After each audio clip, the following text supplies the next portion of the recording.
BookTube, and welcome to Tag Tuesday. Beautiful, beautiful late spring day here in Boston. White fluffy clouds, bright blue sky, everything budding out in green. Just wonderful. The slate of chilly rain that we had has gone, and we don't have any more rain in the forecast for quite some time. It might miss us completely. The weather is still a little bit cooler than I would like it. Just a bit. The temperature right now is 60 degrees Fahrenheit. And ideally, I would like that to be 100 degrees Fahrenheit. So there's room for that to be a little bit more comfortable, but it's still mighty nice. It's still mighty nice. And since it's Tuesday, it's Tag Tuesday. It's day for a tag. I've seen so many great tags going around, including a bunch of original tags. I've got one here that I wasn't even tagged on. So I really need to get to all of the tags I have been tagged on, but this one seemed like so much fun, and it's a subject that's come up on this channel many times, and that is adaptations of books into movies or TV shows or cable, miniseries that stretch over a whole season or two seasons. This is called the Page to Screen book tag, and I saw it on Venti's channel, Caught Between the Pages, just recently. I'll leave a link to her version of it down below, and it's a whole bunch of questions about page to screen adaptations, which are here abbreviated to P2S. And if any of you looking at or hearing the abbreviation P2S had your mind go to the exact same place that I did, I would suggest you think clean thoughts. Okay. Anyway, question number 1 is, which P2S adaptation made you cry in both formats? None. I don't cry at these things at all. Number 2, what P2S are you looking forward to this year? Well, looking forward to is neutral, right? It's not eagerly anticipating. You're just looking forward to it. The emotions come after that. And in that sense of the word, I am looking forward to, for instance, The Green Knight. There's a new adaptation coming out of, I imagine it's a very loose adaptation of the great old poem, Sir Gawain and the Green Knight. Be interested to see what a director does with that. I don't think it'll be anything that I agree with, but I am looking forward to it. And I guess by the same token, you could say I'm looking forward to Dune, even though I'm fairly expecting to be disappointed. I am still looking forward to it, so I'll stick with those two just for this year: The Green Knight and Dune. Question number 3 is, which P2S are you happy to see discontinued? There are a lot of these, but for me, it would be probably the one that came first to mind was the Vampire Diaries. A third-rate adaptation of a third-rate series that just went on too long. I think the Vampire Diaries went on for like 20 years. I'm not sure that it isn't still going on, but it was just, every episode that I plopped in on had no dramatic tension at all. It was just a bunch of lazy, entitled, alcoholic tobacco addicts showing up to pout on camera.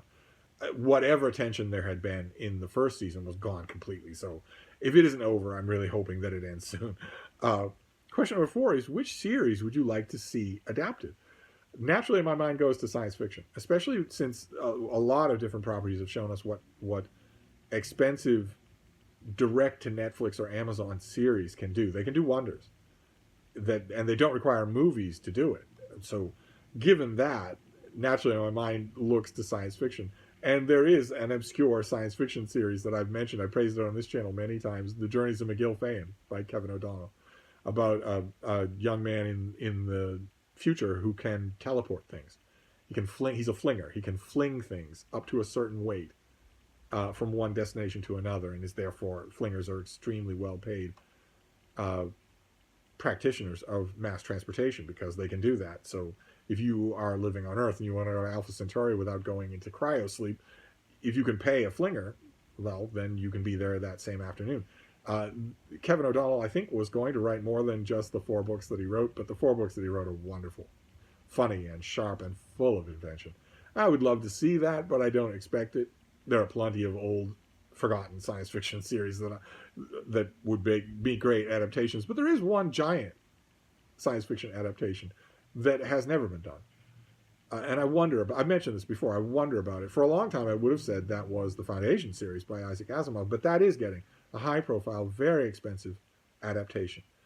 No, the one I'm talking about is The Dragons of Pern by Anne McCaffrey, which seems just natural. We've seen from, well, Game of Thrones, among many other things, we've seen how great dragons can look. And this is a terrific story. The set piece scene of dragons wheeling and teleporting in midair in the skies of Pern to burn thread before it gets to the ground, I can picture how great that would look. I would love to see it. It just hasn't been done. And I'm not 100% sure why at this point. Is it that the estate of Anne McCaffrey is just not playing ball? Or maybe did she leave some sort of stricter behind saying, please don't ever adapt my stuff? I don't know one way or another. I just keep expecting to see it because I've seen so many great dragons, from Smaug in Peter Jackson's movies to Game of Thrones and all sorts of other things. Dragons have to be essential. They have to work for Pern to work. So for up until just 15 years ago, they wouldn't have worked. But now, I'd like to see it. But anyway, let's see here. Question number 5 is, what in production P2S are you excited about? Well, I'm not 100% sure of adaptations of any kind, but one that I have heard is coming is a new adaptation of Cheaper by the Dozen, which was written by Frank Gilbreth probably 70 years ago. I've mentioned before on this channel many times my affection for the island of Nantucket off the coast of Massachusetts, and Gilbreth shared that affection. He was deeply in love with Nantucket in all of its seasons. But he wrote a book called Cheaper by the Dozen, which was made into, I think, an old movie and maybe even an old TV series. It's a tremendously charming and affectionate, funny book.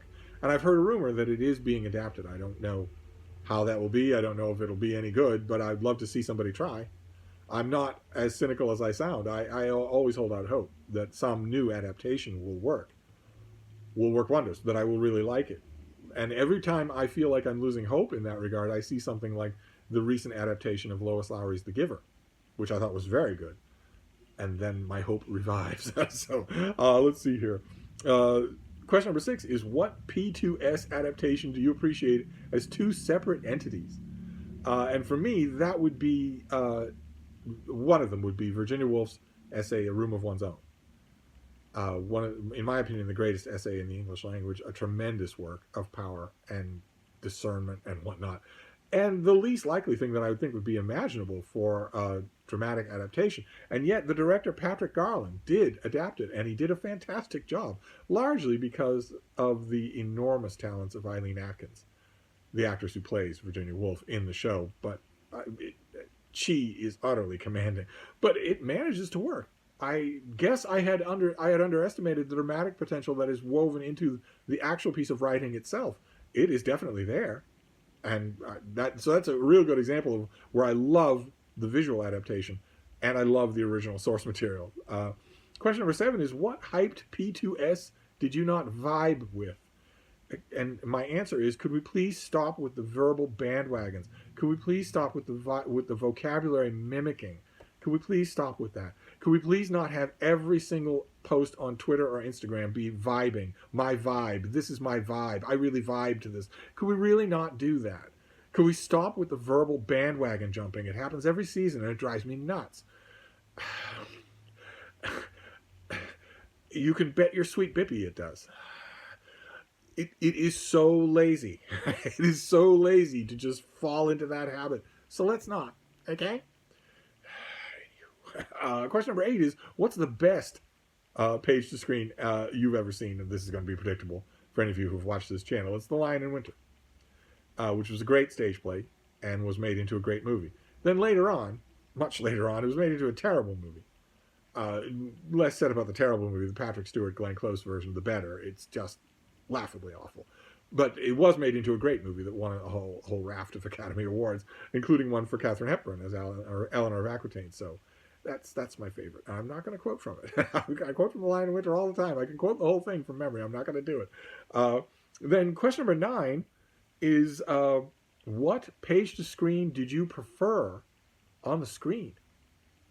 A heretical question, since, of course, in the book world, it's just a matter of given knowledge that the book is always better than the adaptation, right?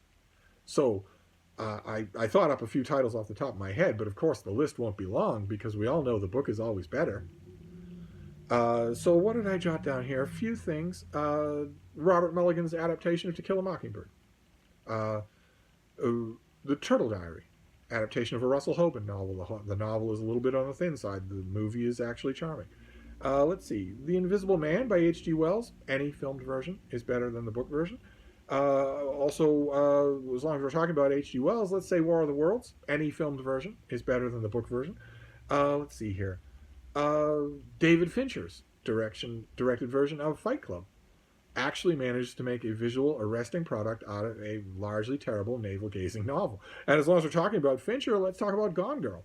Gone Girl, the book, is as thin a gruel as you can get. The movie is actually very effective. What else have I got here? I'm sure there won't be many more. Peter Brook's 1963 version of Lord of the Flies. Much better than the novel. Much better. People read the novel in school and they refer to it over and over again, sharpening the stick at both ends. But they always tend to forget what a bad novel it is. And Peter Brook doesn't. His movie version is terrific. Let's see here. Robert Merle wrote a novel called Day of the Dolphin. The novel is almost unreadably bad. It is exactly the kind of belching beer fumes thing you get from what the 21st century would call an entitled middle-aged man who just thinks if I write it, it must be good. It isn't. It isn't at all. And it's high time that third-rate talent, bloated middle-aged white men realize that you got to work.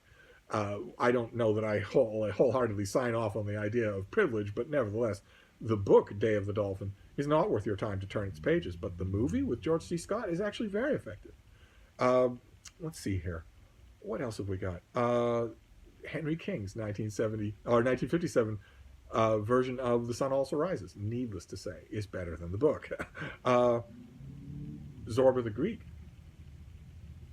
Nico Kazantzakis' novel, even his most devoted fans, BookTube has a few devoted fans of Kazantzakis. I like him myself as an author very much. But even his devoted fans would have to acknowledge that Zorba the Greek has stretches that are a little on the dull side. Wooden is the word that comes to mind. Wooden. It has some dull stretches in it. There are wonderful set pieces in it. Same thing with Last Temptation of the Christ or anything else. But the novel has wooden bits to it. The movie, pure charm and genius from start to finish. I don't think there's a single scene in it that I would move. I don't think there's a single scene in it that I would even fast forward through. So, Zorba the Greek. Let's see here. Phantom of the Opera. Gaston Leroux could not write. Any version of Phantom of the Opera, any adaptation of any kind, will be better than the book. The Expanse. I was speaking of multi-episode, multi-season cable network productions. The Expanse is a perfect example. The novels are very good, but science fiction is very visual. And the novels don't always do the best job of summoning the visuals. And the show does. The show absolutely does. The show is a visual feast. So, The Expanse. Let's see here. The list can't go on much longer. After all, we all know the book is always better than the... Ender's Game. Gavin Hood's movie version of Ender's Game is better than the book. Spartacus, whether we're talking 1913 or 1960 or any other version, the Howard Fast book is largely dull. And there's never been a movie version that wasn't dull. So let's say Spartacus. We could also say the same thing as long as we're talking about Roman historical fiction about Ben-Hur. Lew Wallace couldn't write his way out of a wet paper bag. He mainly knew what the popular evangelical Christian movements of his day would really like, and that's what he gave them. But he managed accidentally to stumble into a terrific adventure story. Ben-Hur was made into a movie in 1959. That is great. If you haven't seen the 1959 Ben-Hur, you really should. It was also made into a movie in 2016 that was brainless, whereas the original 1959 version was not. It was very smart.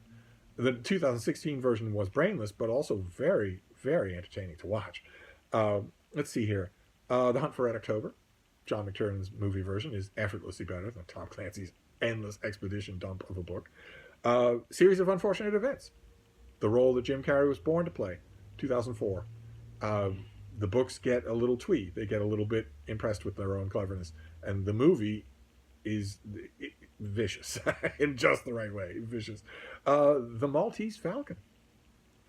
John Huston finds all the gold in Dashiell Hammett and leaves out all of the dross. So his movie is an absolute classic, and the book has large structural weaknesses. I don't know many people who read the book now who don't read it having fallen in love with the movie. If you can somehow put that away and not think about it, you will see the defects of the book a lot more clearly. Trust me, they're there. Also, No Country for Old Men. I've gone on at great length on this channel about how utterly talentless, what a fraud Cormac McCarthy is. No Country for Old Men is a perfect example. It is unbelievably bad as a book, just unbelievably bad. And yet, the movie version is gripping, absolutely gripping. It takes the few passable lines of dialogue in the book and works them to perfection into a larger movie. Totally watchable. One Flew Over the Cuckoo's Nest. Ken Casey could not write. Hate to say it, I don't think he has any diehard fans alive anymore. But once upon a time, he had lots of them, and I had to deal with them all the time. He's not a good writer. Sometimes a great notion. One Flew Over the Cuckoo's Nest, they aren't well written. They aren't good books. They might be touchstones for a cultural movement, but that doesn't get you a pass, right? I mean, it doesn't get you a pass into being a good book. Whereas the movie is extremely effective, far more effective than the book. Ready Player One by Ernest Cline, largely inept as a book. I know that it won the hearts of a lot of people, but it won the hearts of a lot of people largely because it reads like,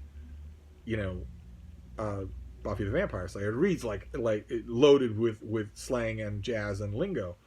The movie manages to dump some of that and find the deeper pathos that the book so often loses sight of. The movie is much better.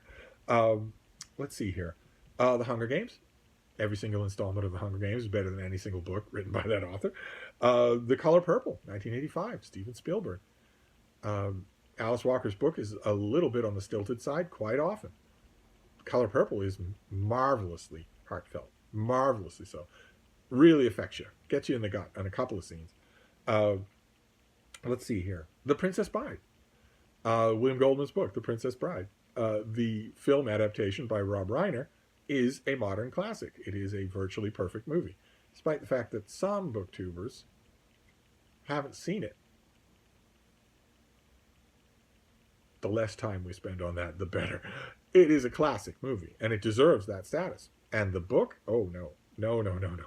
I don't know what Rob Reiner, I don't know what he was doing when he read that book, or who it was that served it up to him and said, look, this is unlikely choice, but this is gold. Whoever did it, whether it was Goldman himself or not, Reiner is a perfect example. What he does to The Princess Bride is a perfect example of what I always say about book-to-movie adaptations, which is that the director has all the incentive in the world to drop the dross and concentrate on the magic. And that works just perfectly. He adds quite a bit of magic of his own. Let's see here. In the Heat of the Night, Norman Jewison's movie is infinitely better than Ball's novel. The novel is good. It's good. It's smart. Smarter than people tend to remember, and most people haven't read it. For every one person who's read the book, there are 100 people who've seen the movie. The movie's brilliant, sheer brilliance. So, and in ways that concentrate on elements of the book that the author of the book did not concentrate on, and that are simply better, simply better things to concentrate on. Any one scene in the movie has more emotional power than anything in the book. Let's see here, The Virgin Suicides. Fairly tired novel. I mean, it had one gimmick, and it sort of works that gimmick to the end. This author has actually made a little cottage industry out of working one tired gimmick to the end, over and past what he should do. He does that in the novel, The Virgin Suicides. Some of it is good, but the whole of the movie is fantastic, in a way that I don't think could transfer. So The Virgin Suicides. Also, to get back to Steven Spielberg, Jurassic Park. Michael Crichton is virtually unreadable. I know there are plenty of fans of his books out there. I'm one of them. But if we're talking about what the book does effectively versus what the movie does effectively, oh my God, the movie is almost all effective. Just sledgehammer scenes from beginning to end, pure popcorn entertainment. The book clearly wants to be pure popcorn entertainment and falls so often into just vast, arid deserts of exposition. There's nothing like that in the movie. Nothing at all. Jurassic Park. Also, The Agony and the Ecstasy. Irving Stone's book is one huge exposition dump. Irving Stone was not very well known for literary ability, and he doesn't show any in this book, or I would argue almost any other book that he wrote. Some of his shorter books, back when he had to earn a living and editors could touch him, maybe. But The Agony and the Ecstasy goes on and on and on. It's never dull, but it never lives in the way that, again, virtually any scene in... Who did it? I jotted it down here. 1965. The movie in 1965 with Charlton Heston and Rex Harrison in peak form. The scenes between them in the movie version of The Agony and the Ecstasy are on their own better than anything in the whole course of the book. So just tremendously more effective. And the same import, the same emotional effect that you get at the end. The next one is legendary for how bad it is. The Da Vinci Code by Dan Brown is a legendarily bad novel. It's just, you might like it as cheesy popcorn entertainment. I guess on one level, I would too, although I thought it was awful condescending. I thought it was really an insult to intelligent readers to put before them experts who were so stupid. The book is full of stupid experts, including the main character. Whereas the movie gets rid of that. The movie sidesteps that and imports a whole bunch of thrilling visuals. There aren't a whole lot of thrilling visuals in the novel of the Da Vinci Code. Then Insurgent. This was from 2015, adaptation of a YA novel. The YA novel is very cookie cutter. And so is the movie, in a way. The movie has a lot more, I think, visual energy than the book does. And the movie also has Theo James. Enough said. Then we have Oliver Twist by Charles Dickens. Every filmed version that has ever existed. A lot less self-indulgent. A lot of the flab cut off to get straight to the great story at the heart of all of that Dickensian blather. The Kite Runner. Mark Forster did a great job adapting this into a movie. He adapted an incoherent, very poorly written, and largely self-pitying mess of a novel into a very effective movie, a very emotionally affecting movie that was done in, I jotted it down here, 2007. So The Kite Runner, the book has almost nothing to redeem it, and the movie is actually quite good. Then Rosemary's Baby. I don't think there's anybody that's going to make a case for the literary merits of the novel Rosemary's Baby, but who doesn't love the movie? Oh my, who doesn't love the movie? Also, Long Day's Journey into Night, 1962. Another Oscar for Katharine Hepburn, the opposite Sir Ralph Richardson. It's a great stage play, but the stage play is awful wordy, right? It's awful self-consciously wordy. And that is distracting on the page. And it can be transformed into absolute magic on the stage. I've seen this on the stage and also the movie version. The movie version does a fine job of transforming it into magic. Transforming all that torrent of words into magic in a way that on the page I think will largely annoy. So, Long Day's Journey into Night. Also, Wolfgang Petersen's 1981 adaptation of Das Boot is much more effective than the often turgid novel that it was adapted from. Then there's Stephen King. Every single Stephen King adaptation ever made, all of them, any of them, all of them, are all better than the literary junk piles that they come from. Perfect, for the perfect reason. Even, what's the name of it? There's one that is a real egregious example of trying to mimic all of the bad stuff from the novel. I'm never going to remember what it is. The signature scene of both the novel and the movie adaptation is guys at the front door of their cabin in the woods watching as all the wild animals run out of the woods because a horrible alien is scaring them away, and these guys just watch these things go. It's the movie version has the monster rising up out of the toilet bowl. Pretty much a great visual shorthand for all of Stephen King's novels, as far as I'm concerned. But even that movie, as self-indulgent as that was, is better than the book. So any Stephen King adaptation ever made. Also, the fairly awful novel, The Manchurian Candidate, was made into a fairly effective movie, even though it had a talentless lump of protoplasm in the main role. Even so, the movie actually works, and it is rewatchable. The book, I would argue, is not rereadable. Then The Invasions of the Body Snatchers. any version of the Invasion of the Body Snatchers. The book is not all that good.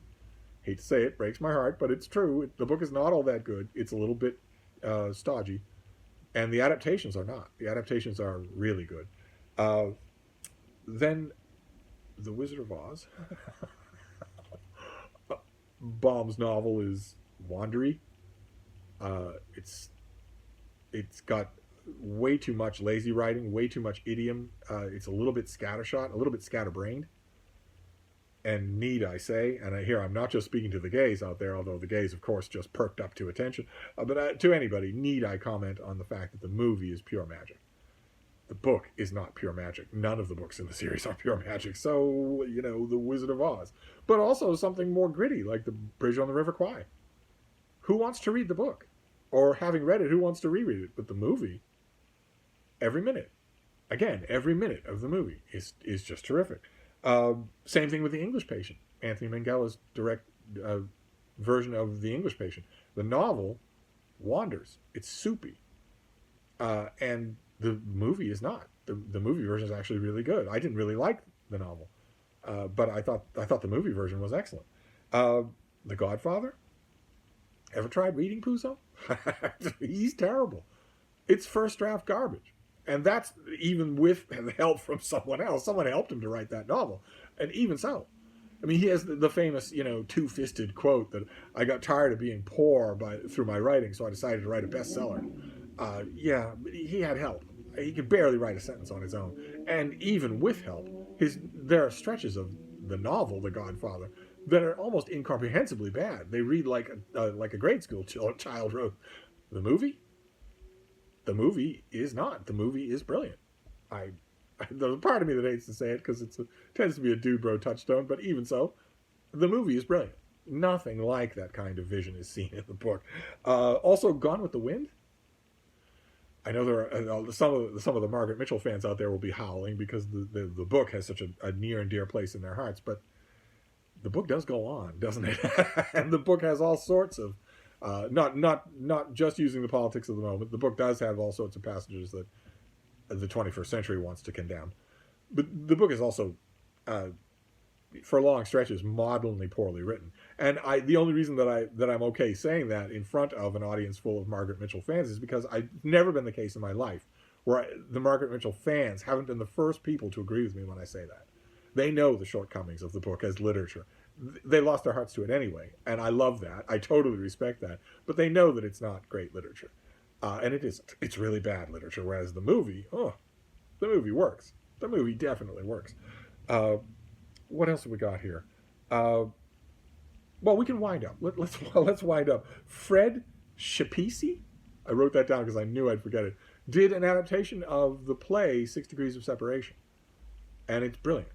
The play is really good too, but the adaptation is even better, mainly because of the acting performances. You have Stockard Channing, just absolutely carries the show. Absolutely carries the show. Donald Sutherland is the other lead, and there's even a tried to be star-making turn by Will Smith. A brief moment when his managerial talent thought, maybe he can act. He can't. And they quickly realized that and pivoted him into action-adventure movies from which he's had almost no failings. And that's wise. It's good that no one has tried to make him into something that he wasn't. That was a wise decision. And it's sort of painful in the movie 6 Degrees of Separation. It's sort of painful. But fortunately, he's surrounded on all sides by great people. Even the bit characters are fantastically done.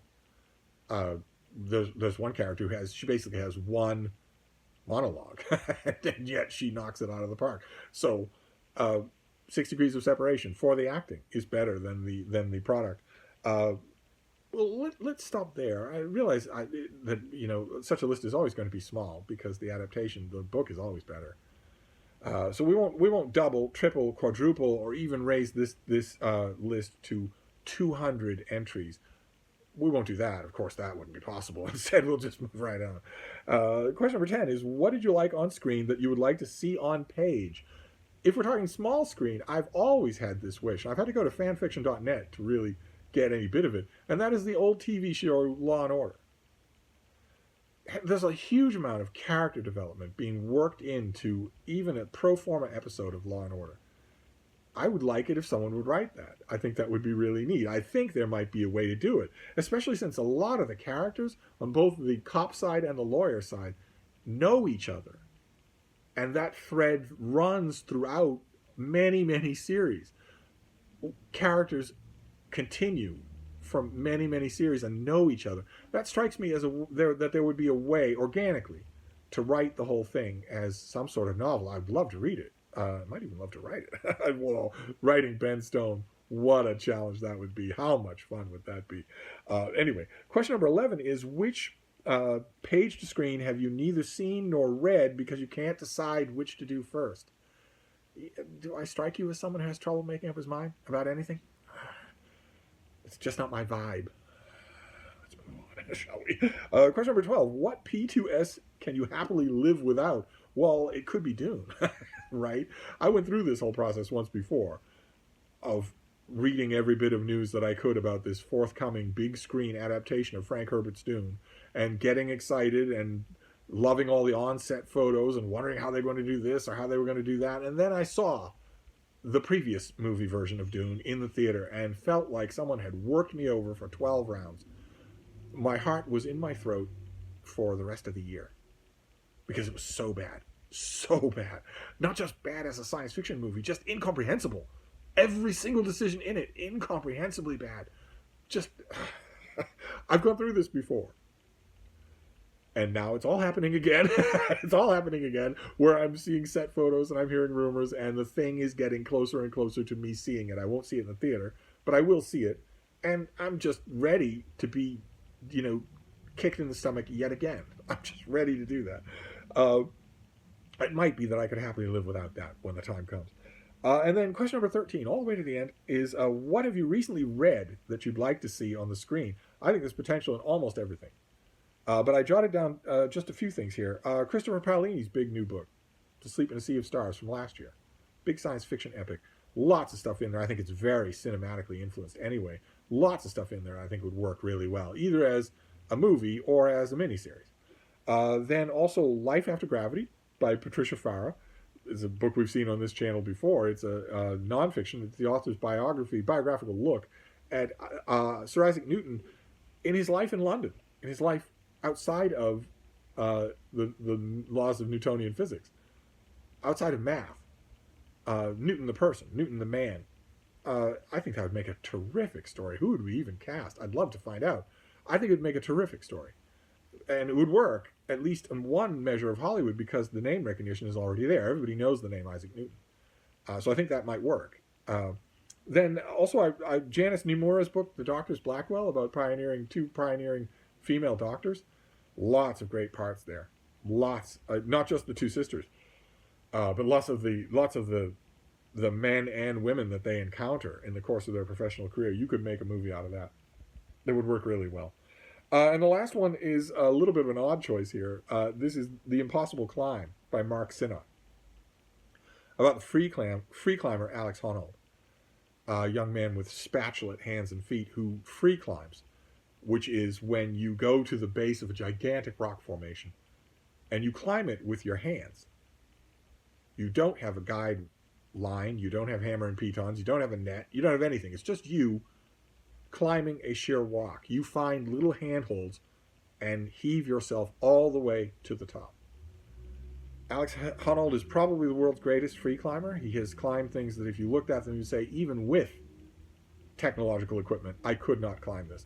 And he climbs it on his own. Just his body. He makes one single misstep, he falls to his death. I've said before on this channel, I think that this so-called sport should be banned. Obviously, it should be banned, one way or another. Alex Honnold, I don't know what he looks like now, but when he started in his career, he kind of looked like a kind of a boy toy Hollywood star. So it would be easy to cast, and it would be thrilling, I think. I think you could a good director could make something thrilling out of that book. Sinnott's book is great anyway. I'm not Alex Honnold's biggest fan as a person, and I'm not a fan of this so-called sport. But Sinnott can write like crazy. The Impossible Climb is an amazing book to read. And you could make something of it. I think you could. I think you could make a great movie out of it if you tried really hard. But you know how the saying is, even if you did make a great movie out of it, the book would always be better. But anyway, that is the page to screen tag, and I had a lot of fun just pondering on it. I don't know quite who to tag. I think you need to be sort of a film buff to do this. So if you are, please do this tag. I'd love to hear it. I'd love to hear all the things you come up with that I didn't think about. But one way or another, that is another hideously long video for today. So that is Tag Tuesday. I'm going to wrap this up, but I'll be back. Thank you, BookTube.